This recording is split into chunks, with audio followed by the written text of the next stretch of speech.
Hello everyone, in this video I will show you how to delete account in Brawl Stars, right?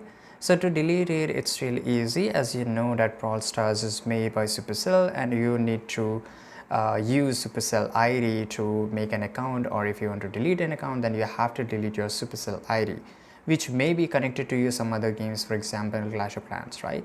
Now here you have to delete it, you have to just go to Google, search here delete Supercell ID and just hit enter.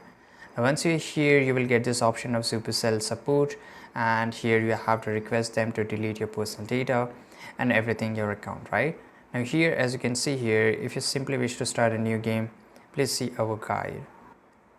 Now once you're here you have to click on this support and just wait here. Now you will get this option of, now here you can just search for delete, right? And here you will get this option, how do I reinstall a game, how do I verify and everything.